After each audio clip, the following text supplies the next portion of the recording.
And there's this great opportunity. The cars on the road are getting older and older. People haven't really been buying cars because interest rates are so high. And so they're hanging on to their cars, and how do you get those owners of, a 10-year-old car, a 12-year-old car to come back to your dealership? Welcome to Retention Roadmap, navigating service success for new car dealerships. I'm really looking forward to today's conversation with Dan Shine, Senior Editor of Automotive News, overseeing coverage for parts and service, as well as finance and insurance and used cars. Dan is a Michigan native and has had a long and diverse career in journalism and has spent the last 5 years with Automotive News. So Dan, it's great to see you again, and welcome to the podcast. Thanks, Bill. Thanks for having me. Where are you joining us from today, Dan? The corporate offices of Automotive News in downtown Detroit. You can see behind me Ford Field, Right. home of the soon-to-be Super Bowl champion Detroit Lions, or so we hope. Right on the kind of the east side of downtown Detroit. Well, as a longtime Chicago Bears fan, I'm jealous of your most recent success. Bears, all of a sudden, the NFC North is going to be good. It is going to be good. Absolutely. Yeah. Absolutely. So Dan, for our listeners, just tell us a little bit about your current role and responsibilities at Automotive News. Sure. So, as you said, I oversee coverage of service and parts, finance and insurance, used car / auction, wholesale, and also retail technology. So I have reporters who cover these areas who then I work with, and they'll develop stories and I'll edit them, and we'll put them in print and in the online and in our weekly newsletters. I have 4 reporters working for me. For service and parts, I rely on a lot of freelancers to kind of do the heavy lifting for me.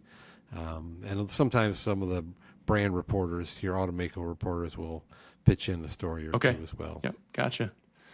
And you've got a pretty extensive journalism background, as well as, from what I understand, teaching journalism as well, correct? Yes, yeah, I've done it for quite a number of years. Yeah, I grew up in a newspaper family. My father was a newspaper editor for 45 years here in Detroit. So I kind of grew up around the business, around the people, all the kind of the weirdos of newspapers that they seem to attract. And I love to write, and so just kind of got into that and worked. My first job out of college was at the Dallas Morning News in Texas for 8 years, and I moved back home after that for 8 years and worked at the Detroit Free Press. My father's last week at the Free Press was my first week at the Free Press, so I got one paycheck signed by him, and then he retired. And then I went to work at the University of Michigan for 16 years doing communications at a think tank. And then Automotive News lured me back into the business about 5 years ago, right before the pandemic hit, to do this, and which I'm loving. And also, I've, for the past, more than 20 some years, I've been an adjunct professor of journalism at different places: Michigan State, at University of Michigan, University of Detroit Mercy, and Wayne State University here in Detroit. So, it's a lot of fun. When two of my colleagues at Automotive News were my students at the University of Detroit Mercy. That's fantastic. So it's got one still calls me professor. Hey, professor. I really enjoy that. That's great. Too. There's several topics I want to talk about today in the limited time that we have together, but I do think it's worthwhile touching base on really the important role of journalism, not only in our society, but specifically within our industry. And there's, certainly over the last several years, there's more and more options for listeners and readers as to where to get their information. But I think it's also important to underscore the difference really between somebody who's a blogger, for instance, and somebody like yourself and your colleagues at Automotive News are journalists. And so maybe if you could just take a moment and maybe talk about the differences between them and the differences in terms of, how stories get put out and the differences between those two. Yeah, so I think, like, with the advent, the explosion of the internet, there was, anybody with a website can, start blogging, and that's not to say that they're doing things wrong or they're not telling the truth or they're erroneous, but they can be. It's, there was a great role for certain bloggers who go to city council meetings, go to school board meetings, when a lot of times major newspapers don't cover those things as much anymore, just because they have smaller staffs, and so there's a role there, I think, for bloggers to play. I think the difference is, myself and my colleagues, we went to school for this. We studied this in college, and we have a certain set of standards and ethics that we are bound by here, at Automotive News, that that we adhere to. And there's a great line in a movie called Absence of Malice, written by a family friend of ours from used to work at the Detroit Free Press with my father, and Paul Newman's in it, and he says, you don't print the truth, you print what people tell you, which is, in some ways is very true. It's like we print what people tell us, but we also go through steps to kind of verify that this is truthful and everything is accurate. So I think there's more rigor to what we do, and there's some checks, and one of my reporters sends me a story, I go through it, we'll have questions, is this how you really spell this person's name? Did he say this, or what? What about the consequences of that? Or we'll have questions, and they'll go back maybe to the source and ask more follow-up questions, and then it'll go from me into another editor who will then look at grammar, or look at accuracy, all the punctuation, but also fact check a lot of things too. And so he or she may come back to me and say, ask the reporter, what do they mean by this, or what about that? So there are several steps that a story goes through before it appears online. Right. And so we've been blessed here at Automotive News. A lot of publications and print and online that I have friends that work at it just have kind of almost done away with copy editors, and we're actually hiring more. And so there's a good whole set of people that stories go through and get checked before they appear. So and we know that we have a responsibility as kind of, I think, the automakers and dealerships and people in the business kind of, I think, turn to us and expect fair and balanced and good, accurate stories. And so we work to uphold that every For sure. day. Yeah, and I think an example that comes to mind that's recent is earlier this summer with the CDK cybersecurity incident that was going around. There was a lot of stuff online, kind of anecdotal information online about what was going on, and it wasn't necessarily accurate about what it may have been accurate for that particular dealership or that particular person who was putting that information out, but it wasn't accurate about what was going on overall with that particular situation. And I think, I came to rely upon what was coming out of automotive news as the primary source of information for what was happening there. And I think that's probably a good example. Would you agree? Yeah, it is a good example. And yeah, that story was, all hours of the night we were, working and finding stuff out. And we would hear things too, right? And we'd hear these rumors and stuff, and then we would try and check them out. But if we couldn't verify it, we weren't going to write it. And so, you bring up this, this is a discussion that I'm having right now with Mark Holmer. Mark Holmer, who's wrote a lot of the CDK coverage for us, and who's our retail tech reporter. And he's hearing all sorts of, how did this happen? What was the first thing that triggered this? And, how did the, hackers get in? And he's heard, he heard something. I heard this rumor. I'm going to go check it out. And then, he comes back a couple days later. Okay, that's not true. Right. But he said, I want to write a column about all the rumors out there. And I was kind of like hesitant. I'm like, I don't know. It's like, we try not to deal in rumor and speculation. We try and deal in like what we know is, true and factual. And I said, if we're just writing columns and stories about what people are saying, it's not necessarily what we're striving to do. So we're going back and forth a little bit. He's kind of pushing back at me. He's like, come on, it can be a column, so it'll just be about what everyone's talking about. And I said, well, we'll talk some more about it. So we'll see. Right.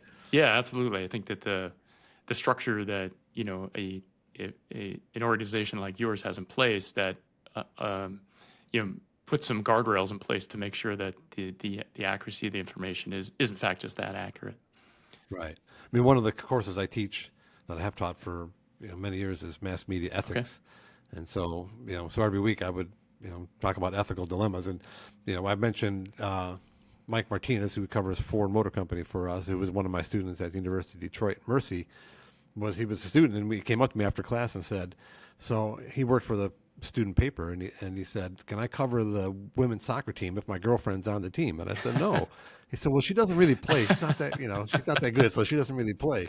I said, "It doesn't matter." I said, I said, even if could be the most fair reporter and you're going to write the story and they won, they lost, and I said, but there's this appearance that you're going to go easy on the team, or you're going to maybe say good things about like your girlfriend or her play or not playing. Or I said, the appearance Yeah. alone makes it not you don't look like you're down the center, that you're playing it straight. So he wasn't too happy with me, but so that's my opinion. That's what Yeah. I'm going to tell Yeah. you. So I think the yeah. other interesting thing is that you've been around long enough to see how your industry has changed, and you're just not banging out a story on a keyboard anymore and watching it come out on the Monday edition of Automotive News. It's a multimedia, omni-channel kind of experience that you're working in today, is it not? Yeah, we've really kind of, from even from the short time that I've been here, we've have really flipped our thinking. And when I first got here, the room that I'm sitting in, we would gather every morning and we would talk about, okay, what's going to be in Monday's paper, and every morning we come in and here's what we have for Hmm. Monday's paper. And now we meet every morning and it's about, okay, what's going to be online today, what's going to be on the web, and then later we'll have a separate meeting about, okay, what's going to be in the paper on Monday. And so we've really kind of become a very digital first organization, and that includes social media, that includes video, audio, podcasting, and our stories. So it's really changed. There are people online all the time, and so we try and you know I think we've got a goal. We try and put out 15, 17 stories a day. That homepage of the website is constantly changing, so people feel compelled to come Right. back. You just can't read it in the morning and figure, well, I'm good Yep. for the day. It's constantly being updated. So yeah, it's completely changed from even again just a few Yep. years ago. Yep. I'm going to ask you to look back a little bit before I ask you to look forward. What do you feel are some of the more significant stories that you've seen in the past year as it relates, ideally as it relates to parts and service in dealerships? I think they're kind of the tried and Hmm. true. And I always try and come up with something new because people ask me this and I give them the same Yeah. answer every time, and I'm like, I got to come up with a new answer because I'm sounding kind of boring. But it always goes back to customer retention, and how can you continue to pull people in? I mean, there's this great opportunity. The cars on the road are getting older and older, and people haven't really been buying cars because interest rates are so high, and so they're hanging on to their cars. And how do you get those owners of a 10-year-old car, a Right. 12-year-old car to come back to your dealership? And it's just a constant Yep. struggle, and I don't see anything working. There are little anecdotal success stories that I can write about, and well, this person does this, and boy, what a great thing. But overall, the industry, it's again, it's that 30% number, or 70% who defect and 30% who stay. That hasn't changed Right. at all. And along the same lines, technician recruitment and Sure. retention. We write about it every week. There's some kind of new thing. We've got in Monday's paper, we've got about the Petra Cares Foundation out of Houston, who trains foster youth to be Yep. technicians. And it's a great program, celebrating going into a second year, and it's expanding into LA and another part of Texas. And there's all sorts of thoughts and efforts going into it, but but I don't see a big dent being made in the shortage in the Yeah. numbers. And so I think those are just going to continue to be the big struggles that, I think if you got enough people turning wrenches, and you can somehow find the magic formula to get customers to come in, then, then you're having great For sure. success. Yeah. But, if you're not, then you're just kind of, spinning your wheels a lot and really Yeah. I struggling. think for both of those topics, in particular for technician development, technician recruitment, technician retention, there is no silver bullet, and it's just it's things like that Petra initiative and others that are going to over the long term make make a difference. And while we're talking about customer retention, I'll take the opportunity to mention that the DriveSure service retention report is available online, which was a 2023 study that we did. Pretty extensive study on what causes customers to return to the dealership, what causes them to defect, their attitudes and knowledge about tires, as well as their communication preferences. And we've done this every few years, and you can see some of the differences in there with respect to customer preferences and as well as service appointments and the incredible importance of that. So if you want to copy that guide, you can get that on our website at driveshare.com/resources, or you can simply message me on LinkedIn, and I'll make sure that you get a copy. Going back, Yeah, so that's a great. I always kind of crib a bunch of stuff off of it and use it for some charts and stories and stuff. It's always good, chock full of good good. information. I'm glad you able to use that. Wish you would do it every year. Can't you do it every year? Just hire some more people and just do it every year, please. That's right. For me. That's Go on. right. So, as far as future stories, what are some of the trends or topics or stories that you're seeing that will continue to be important in the future, or other trends that you're seeing in the future that will be impactful? I think I think I'm curious to see if mobile service will gain a foothold at all, and I think there are efforts, and I know people who are very successful in it, and I know a lot of people who just don't want to deal with it, whether it's the logistics of it or the expense. Ford Motor Company has gone in Yes. on this, and they've really supported dealers to kind of expand what they do. There are independent mobile service companies out there. AutoNation, required one. So I'm curious again to see. I think the dealership service departments, they used to fix your windshields and your glass, and then they stopped doing that because it was no money in it, and so now you've got all these glass replacement firms popping up. And then it was tires. We don't want to, nobody wants to sell tires. It's where are you going to Right. store them, and there's low margins and et cetera.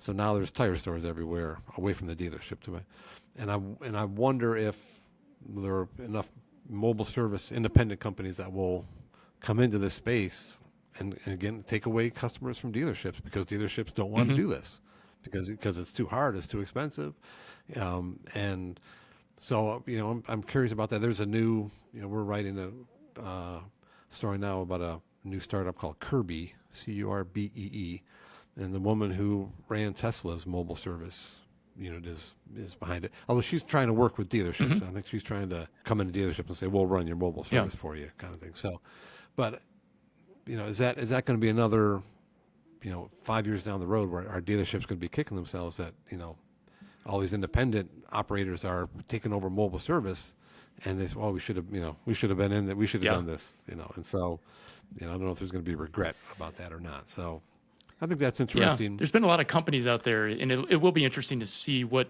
angle does get the most traction with respect to mobile service, because there's been a number of companies who have tried it over the years, primarily not related to dealerships that have not succeeded. But there's a number of companies out there that look very promising and are working with dealerships and working with OEMs to bring it to fruition. I'll note on on a personal note, when I was working on my MBA back in the late 80s, my primary paper that I wrote, I think it was for a marketing class, was on mobile oil change services. Way back when. Way back then. Wow. So Interesting. we'll see. We just, this is off the topic, but a little bit on topic, but we were talking about technicians and retention of technicians. This morning, we've got a story that'll run online, but also be in Monday's paper, about a guy who runs a real successful independent shop near Salt Lake City, Utah. And he's on TikTok, and he has a real big TikTok following and stuff. He's an interesting guy. And they do engine replacements. But we got a couple of photos of him in the shop with, consulting with a couple of his technician and maybe a service manager. And so we went back to their social media person and said, can we get, can you ID the other people besides, the main guy in the story? And they gave the first names, and we said, what about the last names? Oh no, we don't want to give away. We don't want people to contact them. They were, afraid that they could get poached. And so, and again, that may just be her making that decision and not but also I've heard people say, if you're treating folks right, you don't have to worry about anyone coming to take Exactly. them away. That's, Yep. and I think, not to say that they're not, because I'm sure it's a really successful, independent shop. But I just think she kind of decided that she was not going to supply those last names for them. Like, okay, Yeah, well, we'll work it out. We'll for figure it sure. out. But uh, but again, that whole thing about retaining technicians is some important stuff. Absolutely. Before I let you go, I do want to make sure we note for our listeners, I want to bring to their attention the Automotive News Library of newsletters, which is pretty extensive. And I know that the Service and Parts Weekly newsletter is one that I genuinely look forward to getting. There's always great information in there. So for our listeners who might be unfamiliar with those, you want to just talk a little bit about what the newsletters are and some of the topics that you cover on those, and how listeners Yeah, might be able to subscribe to them. yeah, sure, thanks. So we have all sorts of all sorts of newsletters on every topic. Today, one of my duties is to send out the finance and insurance newsletter, which comes out every Wednesday. Tomorrow, Thursday, I will send out the service and parts newsletter. And we've got on Tuesdays, we have something called Retail Roundup, which is kind of a lot of the retail related stories that have been online in the last week or so. And if you have future product, we have a China newsletter. We have a done deal, we call it Done Deals newsletter about M&A stuff. And if you go to the website or autonews.com, there's a little button at the very top about subscribing to newsletters. Okay. So, Super. but yeah, they're a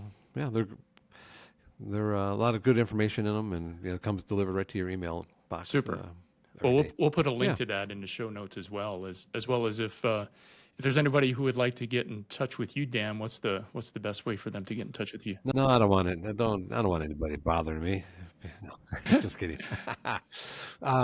They can send me an email at dan.shine, like the sun shines, at Crane, which is CRAIN Super. .com. Super. Dan.shine at Great. crane.com. Great. That's fantastic, Dan. Thanks. Thanks very much for sharing your thoughts with us. So many great ideas that you've got my wheels spinning. I love the information that you shared with respect to journalism. Journalists versus bloggers, mobile service, technician retention, customer retention. Just some really good stuff. So thanks very much, Dan. Like I said, we'll include a link to those newsletters as well as your website and your contact information in the show notes. Great. Appreciate your time, Thank Dan. you. Thanks very much for joining us. You've been listening to Retention Roadmap, Navigating Service Success for New Car Dealerships. Subscribe on Spotify, Apple Podcasts, YouTube, or wherever you get your podcasts.